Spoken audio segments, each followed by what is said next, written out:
2 പത്രോസ് 1 അധ്യായം 1 മുതൽ 11 വരെയുള്ള വാക്യങ്ങൾ. യേശു ക്രിസ്തുവിൻ്റെ ദാസനും അപ്പോസ്തലനുമായ ശിമയോൻ പത്രോസ്, നമ്മുടെ ദൈവത്തിൻ്റെയും രക്ഷകനായ യേശു ക്രിസ്തുവിൻ്റെയും നീതി വഴി ഞങ്ങൾ സ്വീകരിച്ച വിശ്വാസം തന്നെ സ്വീകരിച്ചവർക്ക് എഴുതുന്നത്. ദൈവത്തെയും നമ്മുടെ കർത്താവായ യേശു ക്രിസ്തുവിനെയും കുറിച്ചുള്ള പൂർണ്ണമായ പരിജ്ഞാനം മൂലം നിങ്ങളിൽ കൃപയും സമാധാനവും വർദ്ധിക്കട്ടെ. തൻ്റെ മഹത്വത്തിലേക്കും ഔന്നത്യത്തിലേക്കും നമ്മെ വിളിച്ചവനെക്കുറിച്ചുള്ള പൂർണ്ണമായ അറിവിലൂടെ നമ്മുടെ ജീവിതത്തിനും ഭക്തിക്കും ആവശ്യമായവയെല്ലാം അവൻ്റെ ദൈവിക ശക്തി നമുക്ക് പ്രദാനം ചെയ്തിരിക്കുന്നു. ദുരാശ മൂലം ലോകത്തിലുണ്ടാകുന്ന വിനാശത്തിൽ നിന്ന് രക്ഷപ്പെട്ടു ദൈവിക സ്വഭാവത്തിൽ നിങ്ങൾക്ക് പങ്കുകാരാകുന്നതിന് തൻ്റെ മഹത്വവും ഔന്നത്യവും വഴി അവിടുന്ന് നിങ്ങൾക്ക് അമൂല്യവും ശ്രേഷ്ഠവുമായ വാഗ്ദാനങ്ങൾ നൽകിയിരിക്കുന്നു.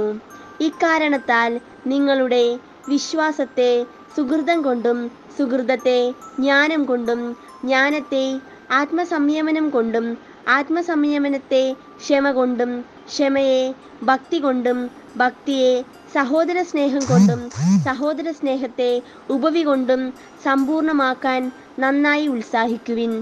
ഇവ നിങ്ങളിൽ ഉണ്ടായിരിക്കുകയും സമൃദ്ധമാവുകയും ചെയ്താൽ നിങ്ങൾ പ്രയോജനശൂന്യരും ഫലരഹിതരുമാകാതിരിക്കാൻ നമ്മുടെ കർത്താവായ യേശുക്രിസ്തുവിനെക്കുറിച്ചുള്ള പൂർണ്ണമായ അറിവ് സഹായിക്കും. ഇവയില്ലാത്തവൻ അന്ധനും ഹ്രസ്വദൃഷ്ടിയും പഴയ പാപങ്ങളിൽ നിന്നും ശുദ്ധീകരിക്കപ്പെട്ടു എന്ന കാര്യം വിസ്മരിക്കുന്നവനുമാണ്. ആകയാൽ സഹോദരരെ, നിങ്ങളുടെ വിളിയും തെരഞ്ഞെടുപ്പും ഉറപ്പിക്കുന്നതിൽ കൂടുതൽ ഉത്സാഹമുള്ളവരായിരിക്കുവിൻ.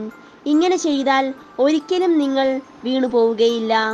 നമ്മുടെ കർത്താവും രക്ഷകനുമായ യേശു ക്രിസ്തുവിൻ്റെ അനശ്വരമായ രാജ്യത്തിലേക്ക് അനായാസം നിങ്ങൾക്ക് പ്രവേശനം ലഭിക്കുകയും ചെയ്യും. ലൂക്ക 12 അധ്യായം 13 മുതൽ 21 വരെയുള്ള വാക്യങ്ങൾ. ജനക്കൂട്ടത്തിൽ നിന്ന് ഒരുവൻ അവനോട് പറഞ്ഞു, ഗുരു, പിതൃസ്വത്ത് ഞാനുമായി പങ്കുവയ്ക്കാൻ എൻ്റെ സഹോദരനോട് കൽപ്പിക്കണമേ.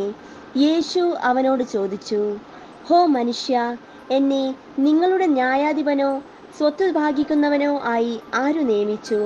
അനന്തരം അവൻ അവരോട് പറഞ്ഞു, ജാഗരൂകരായിരിക്കുവിൻ, എല്ലാ അത്യാഗ്രഹങ്ങളിൽ നിന്ന് അകന്നിരിക്കുകയും ചെയ്യുവിൻ. മനുഷ്യജീവിതം സമ്പത്ത് കൊണ്ടല്ല ധന്യമാകുന്നത്. ഒരു ഉപമയും അവൻ അവരോട് പറഞ്ഞു. ഒരു ധനികന്റെ കൃഷിസ്ഥലം സമൃദ്ധമായി വിളവ് നൽകി. അവൻ ഇങ്ങനെ ചിന്തിച്ചു, ഞാൻ എന്തു ചെയ്യും? ഈ ധാന്യം മുഴുവൻ സൂക്ഷിക്കാൻ എനിക്ക് സ്ഥലമില്ലല്ലോ. അവൻ പറഞ്ഞു, ഞാൻ ഇങ്ങനെ ചെയ്യും, എൻ്റെ അറപ്പുരകൾ പൊളിച്ച് കൂടുതൽ വലിയവ പണിയും. അതിൽ എൻ്റെ ധാന്യവും വിഭവങ്ങളും സംഭരിക്കും. അനന്തരം ഞാൻ എൻ്റെ ആത്മാവിനോട് പറയും, ആത്മാവേ, അനേക വർഷത്തേക്ക് വേണ്ട വിഭവങ്ങൾ നിനക്കായി സംഭരിക്കപ്പെട്ടിരിക്കുന്നു. വിശ്രമിക്കുക, തിന്നുകുടിച്ച് ആനന്ദിക്കുക. എന്നാൽ ദൈവം അവനോട് പറഞ്ഞു, ബോക്ഷ, ഈ രാത്രിയിൽ നിന്റെ ആത്മാവിനെ നിന്നിൽ നിന്ന് ആവശ്യപ്പെടും. അപ്പോൾ നീ ഒരുക്കി വച്ചിരിക്കുന്നവ ആരുടേതാകും? ഇതുപോലെയാണ് ദൈവസന്നിധിയിൽ സമ്പന്നനാകാതെ തനിക്ക് വേണ്ടി സമ്പത്ത് ശേഖരിച്ചു വെക്കുന്നവനും.